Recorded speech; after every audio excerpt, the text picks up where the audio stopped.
2026년 새해 하나님께서는 우리에게 축복의 말씀을 주셨습니다. 땅에 충만하고 정복하고 다스리라. 바로 이 비전이 이루어지는 축복의 해가 되기를 예수 이름으로 축원합니다. 이 산지를 내게 주소서. 땅에 충만하고 정복하고 다스리라. 이 약속의 말씀, 이 비전이 이루어진 그 갈렙처럼 우리는 금년에도 믿음으로 달려가야 합니다. 그리고 이 비전이 이루어지는 축복의 해가 되기를 예수 이름으로 축원합니다. 갈렙처럼 이 비전을 이룬 한 인물이 있습니다. 바로 다윗이에요. 이 본문을 보면은 다윗은 어디를 가든지 여호와께서 이기게 하셨다. 이 6절에 보면 다윗이 어디를 가든지 여호와께서 이기게 하시니라. 또 14절에도 보면 다윗이 어디를 가든지 여호와께서 이기게 하셨더라. 사무엘하 이 8장에 보면은 다윗의 삶 가운데 많은 전쟁을 치렀고 그때마다 하나님께서 이기게 하시는 그 놀라운 은혜를 구체적으로 보여주고 있습니다. 그래서 1절 말씀 보면 그는 블레셋을 쳐서 항복을 받고 요충지를 장하겠다고 말하고 있습니다. 2절에 보면 모압을 굴복시키고 조공을 받는 나라로 만들었어요. 3절로 4절에 보면 소바 왕 이 하달 에셀을 격파하고 군사력을 이 무력했던 것을 보게 됩니다. 5절로 6절에 보면 다메섹 아람을 치고 수비대를 두어 종으로 삼았다고 말하고 있습니다. 또 11절로 12절 보면 암몬과 아말렉에서 얻은 전리품을 여호와께 구별해서 드렸다고 말하고 있습니다. 13절로 14절 보면 에돔 전역을 정복하고 수비대를 세웠다. 성경은 이 모든 전쟁을 이렇게 기록하고 있는데 한마디로 요약하면 여호와께서 이기게 하셨더라. 다윗이 잘해서 승리한 게 아니에요. 상대가 약하기 때문에 이긴 게 아니에요. 하나님께서 이기게 하셨습니다.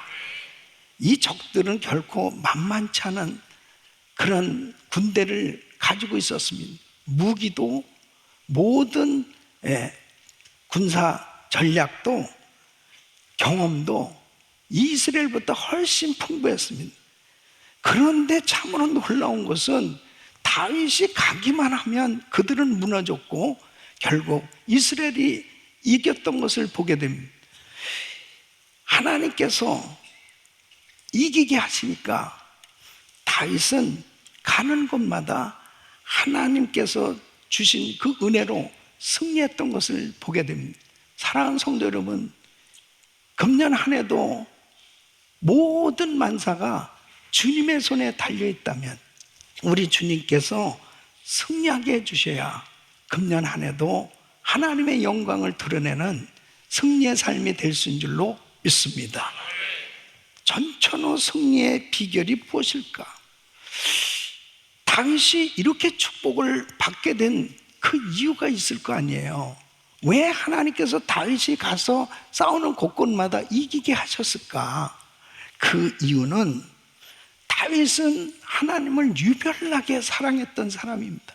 그 하나님을 사랑했기 때문에 하나님께서 친히 그와 함께 하셨고 그의 싸움터마다 하나님께서 친히 싸워주시는, 승리케 해주시는 이런 놀라운 은혜가 있었습니다. 로마서 8장 28절 말씀 보면 하나님을 사랑한 자 곧 그 뜻대로 부르심을 입은 자들에게는 모든 것이 합력하여 선을 이루느니라. 하나님께서 책임져 주신 줄 믿습니다. 새해가 되면 누구나 다 하나님 금년 한 해 정말 형통한 삶이 되게 해주세요. 나의 앞길에 막힘이 없게 해주세요. 하나님 나의 기도 제목을 응답해 주세요 하면서 정말 사모하면서 하나님의 은혜를 구하지 않습니다. 무엇이 형통을 만들어내느냐? 승리의 삶의 비결이 무엇인가? 중요한 것은 하나님께서 해 주셔야 된다는 거죠. 이기게 하셨더라. 그런데 바로 다윗을 승리하게 한 그 비결은 하나님을 뜨겁게 사랑했기 때문이라는 거예요. 사랑하는 성도 여러분, 다윗은 정말 하나님을 사랑했어요. 이 말로만 사랑한 게 아니에요. 그의 삶을 보면 그의 모든 삶의 태도가 하나님을 향해 있었습니다. 하나님을 사랑했기에 그는 정말 열심으로 그의 삶의 여정에는 하나님을 사랑하는 그 표현이 너무너무 놀라워요. 저는 오늘 이 말씀을 통해서 이 다윗이 하나님을 사랑할 때 세 가지로 나타나는 그 열심을 살펴보면서 이 승리의 비결을 배우려고 합니다. 저는 이번에 이렇게 말씀을 준비하면서 이런 마음의 감동이 왔어요. 하나님께서 땅을 충만하고 정복하고 다스리라 하는 이 비전을 정말 우리에게 축복의 말씀으로 주셨는데, 갈렙도 그 비전이 이루어진 삶이 되었고, 또 오늘 이 본문에 나오는 다윗도 이 비전이 그의 생에 이루어지는 삶이 되었다면 저와 여러분에게도 동일하게 하나님께서 축복하실 때 이루어지는 삶이 될 수 있다. 그러면 이 비전이 이루어질 때까지 말씀을 전해야 되겠다, 그런 생각이 됐어요. 그냥 말씀만 듣고 그 사람의 삶이 그렇구나 라고 하는 것이 아니고, 오늘도 이 말씀을 들으면서 이 말씀은 나에게 주신 말씀이야, 나에게 주시는 하나님의 음성을 들으시고 다윗이 받은 이 놀라운 은혜가 저와 여러분에게도 임하기를 축원합니다. 하나님께서 이기게 하신 이 승리의 비결, 바로 다윗이 하나님을 뜨겁게 사랑했는데 다윗은 어떻게 하나님을 사랑했는가? 그 사랑이 세 가지 열심으로 나타났습니다. 그 첫째는 예배를 향한 열심이다. 자, 우리 같이 시작. 예배를 향한 열심이다. 다윗은 하나님의 사랑과 임재로 자신을 채우는 시간을 가진 거예요. 이 말에 충만하라, 바로 다윗이 왕이 된 후에 전쟁 준비를 먼저 한 게 아니에요. 전쟁하기 위해서, 그리고 정치 개혁을 하기 위해서, 군사 확장을 하기 위해서 그렇게 분주한 그런 상황 속에서도 그는 먼저 한 일이 뭐냐? 법궤를 모셔오는 일이었습니다. 이 법궤는 이스라엘 백성들에게 있어서 너무너무 중요한, 바로 지성소에 이 법궤는 하나님의 임재를 상징하는 거잖아요. 그래서 다윗은 이 법궤를 찾기를 원했던 거예요. 여러분, 사울 왕은 40년 동안 왕으로 통치하면서도 이 법궤가 어디 있는지조차도 관심이 없었습니다. 수십 년간 방치해 놓은 이 법궤를, 이 언약궤를 다윗은 찾고 싶었어요. 그래서 시편 132편 3절로 5절에 보면, 내가 실로 나의 거하는 장막에 들어가지 아니하며 내 침상에 오르지 아니하며 내 눈으로 잠들게 아니하며 내 눈꺼풀로 졸게 아니하기를 여호와의 처소 곧 야곱의 전능자의 성막을 발견하기까지 하리라 하연, 이 법궤를 찾고 싶었고, 그리고 결국 이 법궤를 이래 예루살렘으로 모셔오게 됐습니다. 그렇게 하나님의 임재를 사모했어요.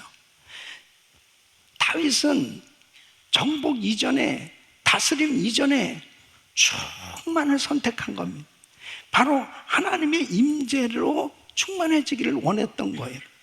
그래서 그 법궤가 예루살렘으로 모셔오게 되었을 때, 예루살렘에 도착하는 그 순간에 이 왕인 다윗이 먼저 뛰어나가서 그 법궤를 맞이하는데 얼마나 기뻤으면은 춤을 추면서 기쁨을 숨기지 않았어요.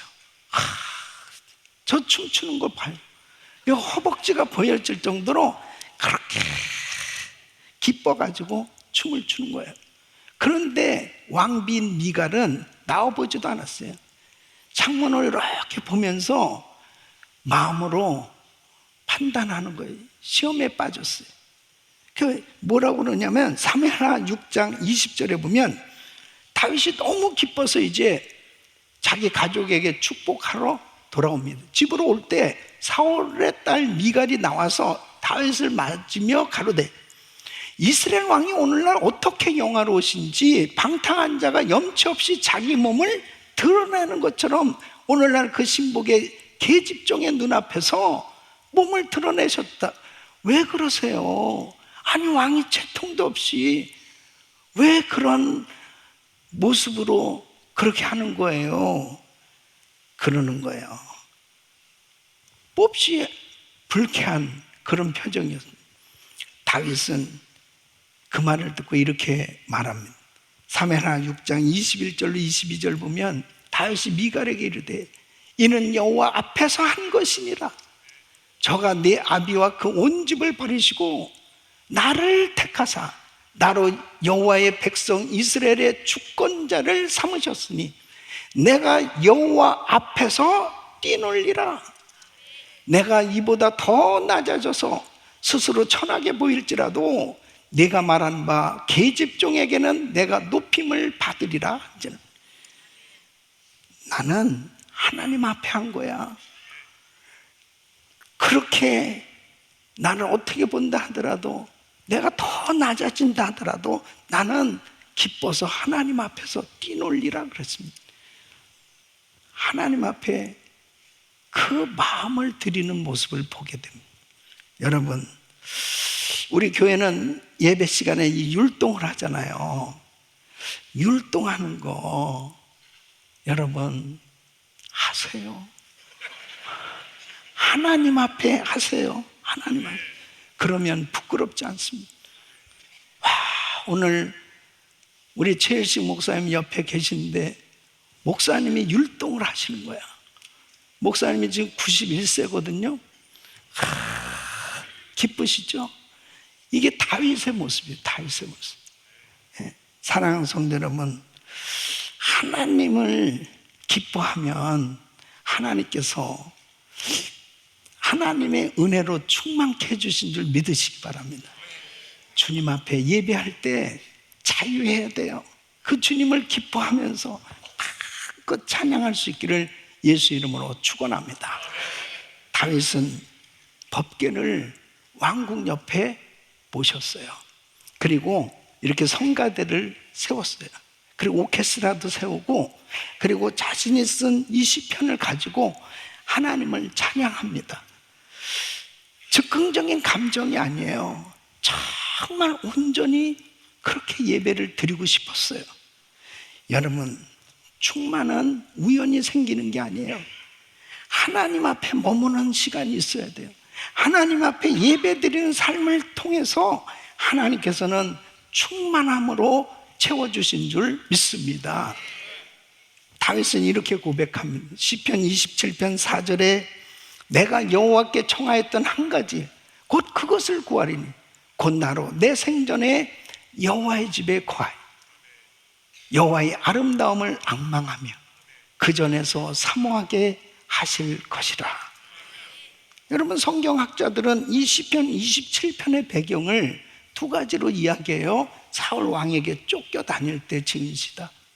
또 자기 아들 압살롬의 반란으로 인해서 이 피해 다닐 때 지은 시다. 어쨌든 다윗에게 있어서는 참 많은 일을 해야 됐어요. 순간순간마다 이제 어디로 피난처를 삼을 것이냐, 또 어떻게 싸울 것이냐, 이 전략적으로 또 많은 그러한 의논도 해야 됐고, 정말 분주할 수 있고, 그리고 마음에 불편함과 두려움과 참 많은 어려움이 있는 가운데서도 그의 마음은, 그의 시선은 한결같이 하나님을 찾았다니까요.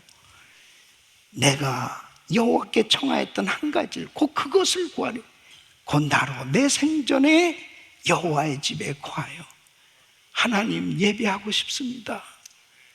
저는 예배하는 것으로 정말 주의 전에서 그 하나님을 앙모하며 그 하나님을 사모하며 그 하나님 앞에 예배 드리는 것, 이것이 저의 소원이에요. 하나님의 임재로 충만해질 때 하나님께서는 다윗이 가는 곳마다 이기게 하셨어요. 사랑하는 성도 여러분, 하나님을 찾는 게 먼저지 하나님을 위한 일보다도 하나님을 찾는 일을 먼저 하셔야 돼요. 하나님을 위한 일을 한다고 하나님을 찾는 일을 게을리하고 하나님 앞에 예배하는 걸 게을리할 때 지나놓고 나서 보면 결국 주의 일을 하다가 지치고 탈진하고, 그리고 결국 그 마음에 기쁨이 다 사라지는 모습을 보게 됩니다. 다른 어떤 것보다도 먼저 충만함을 받아야 되는 거예요. 충만의 본질은 사랑의 깊이입니다. 여러분, 에베소서 3장 18절로 19절 보면 능히 모든 성도와 함께 지식에 넘치는 그리스도의 사랑을 알아. 그 넓이와 길이와 높이와 깊이가 어떠함을 깨달아 하나님의 모든 충만하신 것으로 너희에게 충만하게 하시기를 구하노라. 충만의 본질은 능력이 아니에요. 열심이 아니에요. 감정도 아니에요. 사랑의 깊이입니다. 성령께서 하시는 일은 바로 이거예요. 로마서 5장 5절에 보면 소망이 부끄럽게 아니함은 우리에게 주신 성령으로 말미암아 하나님의 사랑이 우리 마음에 부은 바 됨이니, 충만한 성령이 사랑을 부으실 때 일어나게 되는 것입니다. 사랑하는 성도 여러분, 정말 충만이 먼저예요. 하나님께서 부어주는 그 주님의 임재, 주님의 사랑으로 충만하게 채워질 때 우리는 이 땅을 정복할 수 있고 이기게 하시는 하나님의 은혜로 충만해 승리의 삶이 되는 줄로 믿습니다. 한국 초대교회에 유명한 맹인 전도자가 있었습니다. 백사겸이라는 명수인데요, 이분은 9살 때 이 눈병으로 인해서 소경이 됩니다. 그리고 거지가 되었어요. 그렇게 전전하고 살다가 어느 날부터 이 점치는 사람이 됩니다. 한 번은 나라가 어지러운 상황 속에서 1월 성신에게 나라를 위해서 100일간 기도를 해야 되겠다. 그리고 그 기도를 하고 있을 때 누군가 그에게 복음을 전하는 것입니다. 예수님에 대한 이야기를 들었어요. 그런데 꿈을 며칠 반복하면서 꾸었다는 거예요. 그 꿈에 나는 예수다. 내가 주는 산통은 의의 산통이니 받아가지라. 이런 말씀을 들은 거예요. 이 산통은 점쟁이가 점을 칠 때 쓰는 도구인데, 이 일을 있고 난 후에 그 미국 선교사 그 리드 선교사님과 그 다음에 김재옥 그 매서인, 그러니까 성경 보급을 하기 위해서 이렇게 성경을 짊어지고 그 선교사님하고 같이 다니면서 전도지를 돌리고 성경책을 나눠주는 그런 일을 했던 이 김재옥 씨, 이분이 복음을 전해줬어요. 이 복음을 듣고서 예수님을 영접하게 됩니다. 모든 것을 다 정리하죠. 자기가 죄인임을 깨닫고 그때부터 교회를 나가기 시작했습니다. 그 교회에, 그 선교사님이 세운 교회에, 이 고향 교회의 첫 열매가 된 그 소경이지만은 그렇게 은혜를 받으니까 성경을 다 암송하기 시작했다며. 복음서는 거의 다 암송하고, 그리고 찬송가도 거의 다 외웠다며. 그러면서 그때부터 전도하기 시작하는데, 그 불편한 몸을 가지고 전도에서 세 교회를 세웁니다. 개성 남부교회, 장담읍교회, 포천 감암리교회. 이 뭐 보통 거리예요.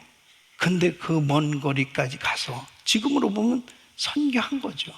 가서 하나님의 말씀을 전하고, 그리고 복음을 전해서 이렇게 교회를 세우고, 이렇게 주님을 만나서 열심히 전도하고 복음 전하고 사역하면서도 조금도 탈진하지 않고 기쁨으로 사역을 할 수 있었던 이유가 뭐냐면, 바로 40년간 가정 예배를 빼놓지 않고 했다는 거예요. 이 먼저 충만함을 받으려고 노력을 한 거예요. 그는 혼수 상태로 2일을 지낸 이틀을 제외하고, 병원에 입원한 이틀을 제외하고는 한 번도 빼먹지 않았다는 거예요. 먼저 하나님을 찾고 그 하나님께서 부어주시는 그 은혜로 충만할 때, 불편한 몸이지만 그가 가서 전도하면 사람들의 마음문이 열려지고 예수님을 영접하고, 그리고 교회가 없는 곳에 교회가 개척되어지는 이런 은혜가 임했던 걸 보게 됩니다. 충만은 어떤 외형적인 성취가 아니에요. 바로 우리 내면에 하나님으로 가득 채워지는 줄 믿습니다. 그러므로 다윗이 강했던 이유는 무기 때문이 아니에요. 바로 하나님의 사랑으로 충만했어요. 하나님으로 충만한, 바로 이 말레, 이 충만하라, 이 충만이 이루어졌을 때 그를 통해서 주님이 이기게 하신 줄로 믿습니다. 하나님과 교제가 먼저예요. 우리가 많은 사역해야 돼요. 우리 교회는 정말 많은 사역을 하고 있습니다.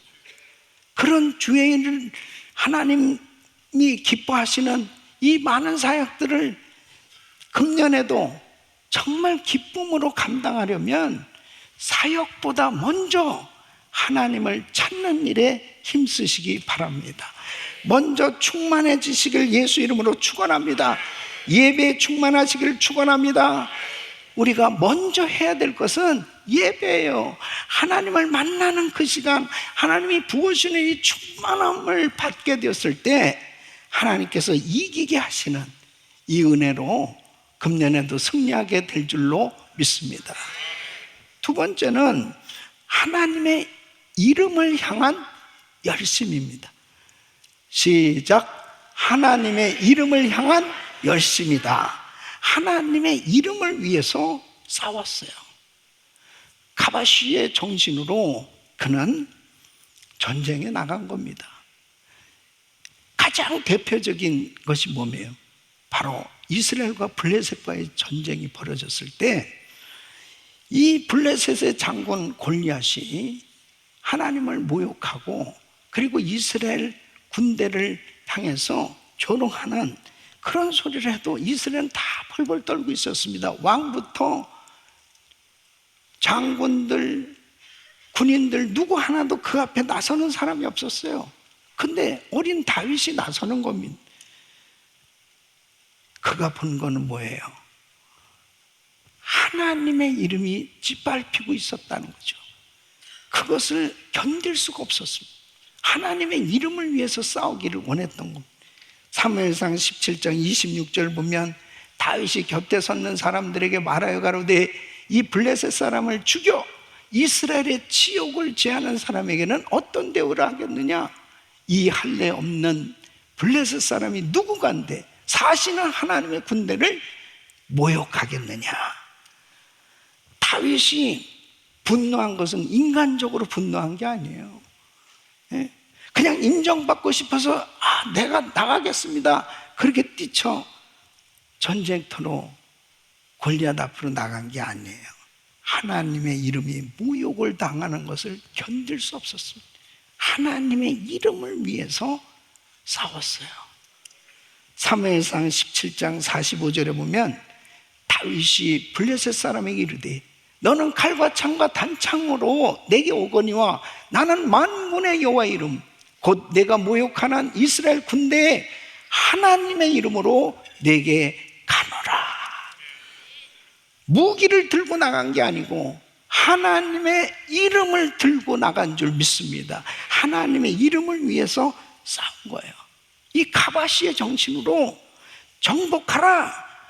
하나님의 말씀을 붙들고 하나님의 이름을 위해서 나갔을 때 하나님의 이름을 모욕하는 질서를 무너뜨리고 하나님의 이름을 위해서 싸운 다윗과 우리 주님이 함께 하심으로 이기게 된 줄 믿습니다.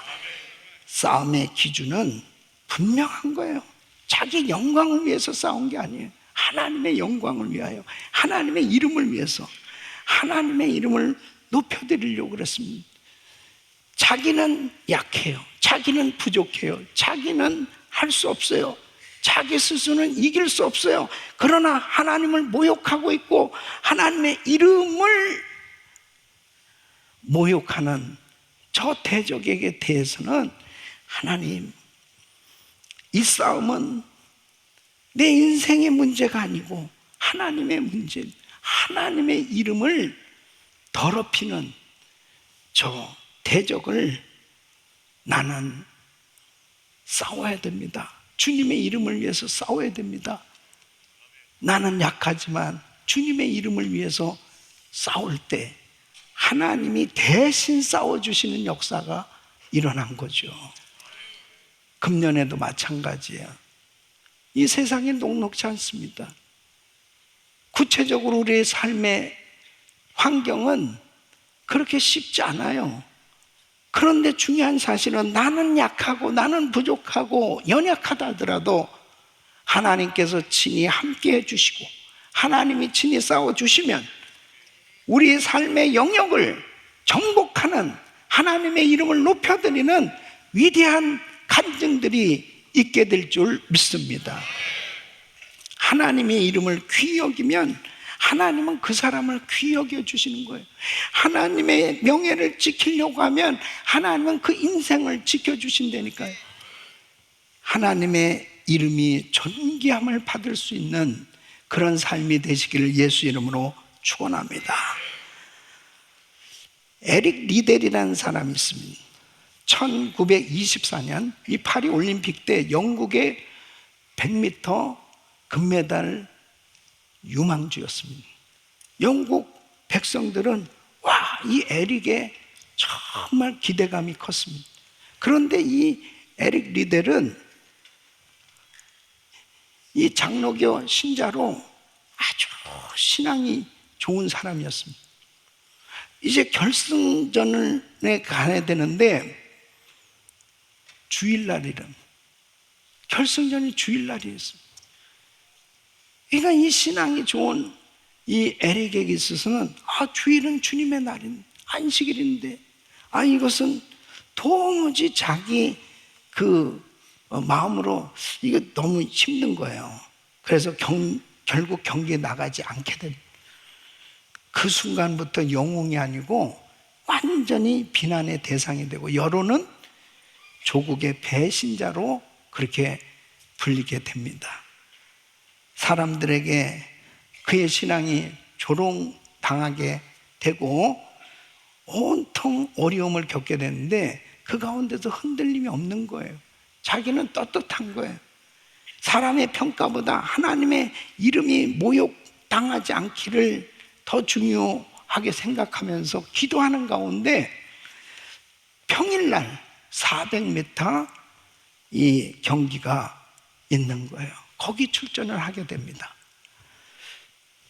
그의 주 종목도 아닌 400m에 그가 출전해서 세계 신기록을 세웁니다. 경기 직전에 한 안마사가 그에게 쪽지를 건넸답니다. 사무엘상 2장 30절이 기록되어 있더라는 거예요. 그 쪽지에 나를 존중히 여기는 자를 내가 존중히 여기고 나를 멸시하는 자를 내가 경멸히 여기리라. 그는 하나님을 존중히 여기려고 하는 마음을 가지고 어떤 상황에도 흔들림 없이 하나님의 이름을 높여드리려고 했을 때 하나님이 그 아들을 책임져 준 줄 믿습니다. 그 모든 명예를 뒤로하고 그는 중국 선교사가 되어 그리고 평생 복음을 전하면서 하나님의 이름을 높여드리는 그런 인생이 된 것이죠. 사랑하는 성도 여러분, 이 가바시, 이 정복하라, 내가 하는 모든 영역에서, 내가 할 수 있는 모든 영역에서, 내가 하는 일의 모든 영역에서 하나님의 이름이 모욕을 당하고 있다면 바로 그 영역에서 타협이 아니라 치열한 영적 전투에서 하나님의 이름을 높여드리려고 영적 전투를 벌일 때 주님이 친히 싸워주셔서 승리하게 하신 줄로 믿습니다. 여러분이 금년에도 다양한 직장과 일터와 여러분이 하는 모든 사역의 영역에서 이 가바시 정신으로 하나님의 이름을 높이려고 하는, 주님께 영광 돌리려고 하는 그 마음으로 그 분야에 있어서는 하나님이 높임을 받으셔야 됩니다. 주님이 영광을 받으셔야 됩니다. 위대한 간증이 있길 바랍니다. 하나님께서 우리 성도들 삶 가운데 지금도 여러분을 통해서 주님이 영광 받으시길 원하시잖아요. 예? 이 세계적인 기업가가 나와야 됩니다. 예? 그 주님이 영감을 주시면 정말 하나님께서 부으시는 그 은혜 가운데 놀라운 일들이 일어날 수 있지 않겠습니까? 마치 이 에릭처럼 운동선수는 운동선수로서 또 자기가 하는 전문 분야에서 어떻게 하면 하나님께 영광을 돌릴 수 있을까? 여러분이 하는 모든 일마다 하나님의 이름을 높여드리면 하나님께서 친히 여러분과 함께 하셔서 여러분을 세워주시고 이기게 하시는 하나님의 은혜가 있을 줄로 믿습니다. 세 번째는 하나님 말씀을 향한 열심입니다. 시작. 하나님의 말씀을 향한 열심이다. 말씀으로 자신을 다스리는 거예요. 라다인 것입니다. 이 다스림은 사람을 지배하는 게 아니고 하나님의 말씀으로 자기 자신을 다스리는 것을 의미합니다. 이 다윗 왕은 자기 뜻대로 살지 않았어요. 자기 감정대로 통치하지 않았어요. 자기 유익을 기준으로 삼지 않았어요. 하나님의 말씀을 왕권 위에다 뒀어요. 그리고 그 말씀이 자기를 다스리는 그러한 삶이 되었어요. 사도행전 13장 22절에 보면 내가 이세 아들 다윗을 만나니 내 마음에 합한 사람, 내 뜻을 다 이루게 하리라. 하나님 마음에 합한 사람이 됐어요. 그래서 하나님은 이스라엘 왕들을 평가하실 때 다윗을 기준으로 삼으셨어요. 예를 들면 히스기야 왕을 하나님이 평가하실 때 열왕기하 18장 3절에 보면 히스기야가 그 조상 다윗의 모든 행위와 같이 여호와 보시기에 정직히 행하여 그랬습니다. 그 조상 다윗의 모든 행위와 같이. 요시야 왕을 평가할 때 열왕기하 22장 2절에 보면 요시야가 여호와 보시기에 정직히 행하여 그 조상 다윗의 모든 길로 행하고 그랬습니다. 이 말은 뭐예요? 다윗은 사람을 다스리기 전에 먼저 하나님의 말씀이 자기 자신을 다스린 사람이었어요. 자기 자신을 말씀으로 다스린 사람이었어요. 그렇기 때문에 그는 정말 그 말씀에 붙들려서 순종하는 삶이 됐을 때 하나님이 자기 마음을 통치해 주시는 이 은혜 가운데 하나님의 놀라운 역사가 일어난 게 뭐냐면 주님의 마음에 합한 사람이 된 겁니다. 말씀 순종은 의무가 아니에요. 사랑의 표현이요. 이것이 진짜 다스림입니다. 보세요. 다윗은 사울을 죽일 수 있는 기회를 얻었어요. 지금 사울이 자기를 죽이려고 그러는, 이 자기를 죽이려고 한다는 건 뭐냐면 자기에게 있어서 이 사울이 늘 그렇게 호시탐탐 자기를 힘들게 하거든요. 이 생명을 앗아가려고 하는 그런 못된 생각으로 공격을 했어요. 그런데 어느 날 사울을 죽일 수 있는 기회가 생겼어요. 사울을 죽일 수 있는 기회는 뭐냐면 자기가 살 수 있는 기회가 되는 거 아니겠어요? 예. 그 부하들이 지금입니다. 지금이 바로 기회입니다. 죽여야 됩니다. 그러는 거예요. 근데 다윗은 감정으로 결정하지 않았습니다. 환경으로 결정하지. 말씀이 그를 붙잡았어요. 사무엘상 24장 6절에 보면 자기 사람들에게 이르되 내가 손을 들어 여호와의 기름 부음을 받은 내 주를 치는 것은 여호와의 금하신 것이니 그는 여호와의 기름 부음을 받은 자가 됨이니라. 진짜 통치, 진짜 다스림, 하나님의 말씀으로 다스려진다는 것은 자기 감정을 제어하는 능력이 많은 거예요. 진짜 하나님의 말씀으로 다스림을 받는 사람은 말씀 앞에 멈출 줄 아는 힘이 있는 거예요.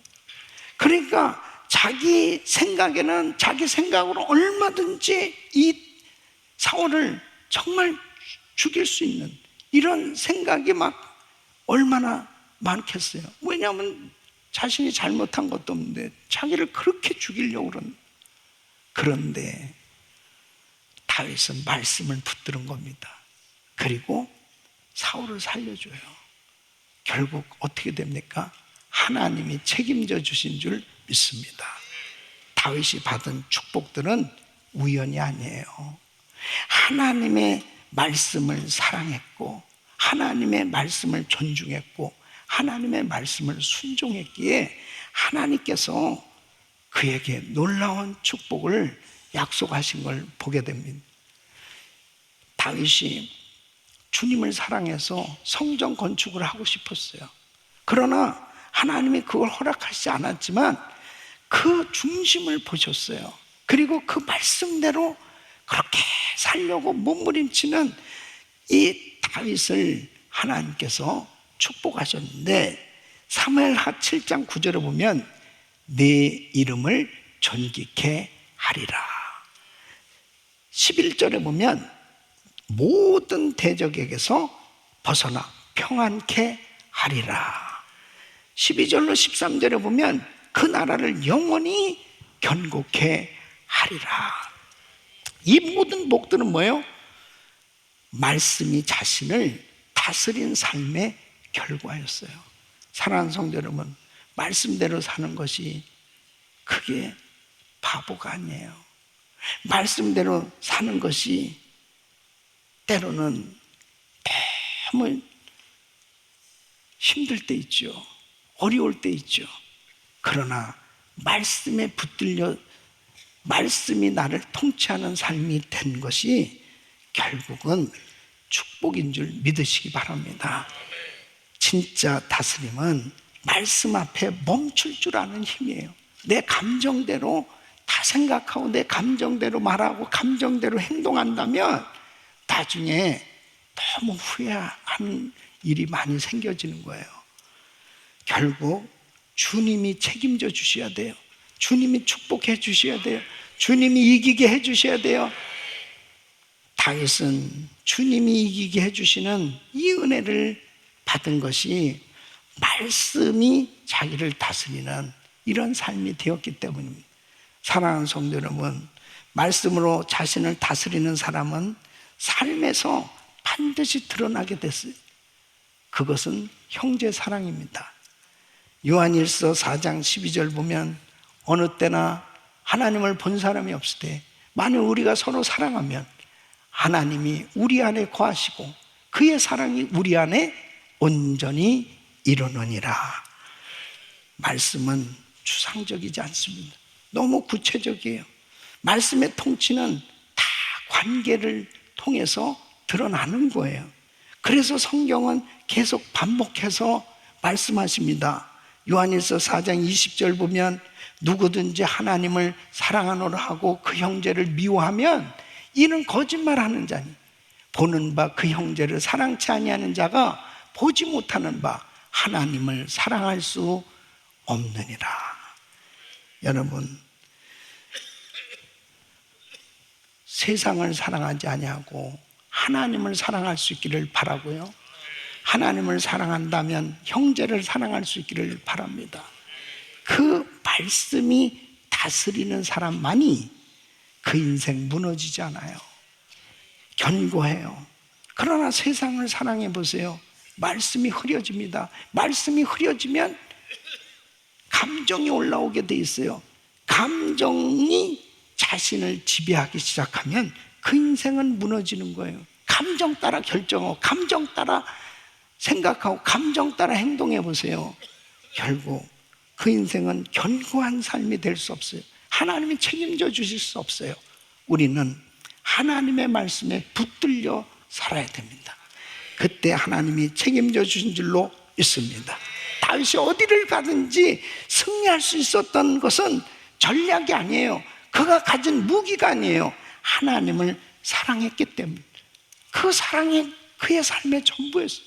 그가 하나님을 사랑했기에 그는 하나님의 임재로 자신을 채우려고 했고 하나님의 이름을 위해서 일하려고 했고 말씀으로 자기 자신을 다스리려고 할 때 하나님은 그가 어디를 가든지 하나님께서 이기게 하시는 그 놀라운 은혜를 받은 줄로 믿습니다. 2026년 새해 우리가 전략을 짜기 전에 어떻게 살아야 될 것이냐 계획하는 것 중요해요. 그러나 하나님 사랑을 먼저 점검해야 됩니다. 나 정말 하나님 사랑하고 있나? 그러기 위해서 예배의 자리를 생명처럼 지키시기를 바랍니다. 예배가 먼저예요. 예배가 회복돼야 돼요. 그 하나님의 은혜로 먼저 충만하게 채워질 수 있어야 하나님 앞에 주신 사명 감당할 수 있고 금년 한 해도 지치지 않고 기쁨으로 하나님 주신 사명 끝까지 감당할 수 있는 줄로 믿습니다. 하나님의 이름을 귀하게 여겨야 돼요. 하나님의 이름을 존귀하게 여기고 그 이름을 위해서 정말 하나님의 영광을 위해서 일할 수 있기를 바랍니다. 작은 말씀 하나에도 목숨을 걸고 순종할 수 있는 그 사람을 위해서 하나님이 친히 싸워주시고 그리고 길을 열어주시고 그 인생 높여주시는 거예요. 사랑하는 성도 여러분, 금년에 우리 교회는 더 주님의 이름이 높이 높이 영광을 받으시고 주님의 이름을 드러내는 교회 될 수 있기를 바랍니다. 우리 성도님들은 말씀으로 자신을 다스리고 하나님의 말씀대로 순종함으로 인해서 무엇을 하든지 어디를 가든지 어떤 사역에도 금년에도 예수 믿지 않는 미전도 종종 복음이 전해지지 아니하는 곳 그 수많은 영혼들 향해서 복음 들고 가서 복음을 전할 때마다 그 지역이 영적으로 정복되어지고 하나님의 나라가 확장되어지고 하나님의 이름이 높임을 받고 주님의 영광을 드러낼 수 있는 귀한 사역이 모든 세대와 함께 땅끝까지 선교가 이루어질 수 있기를 예수 이름으로 축원합니다.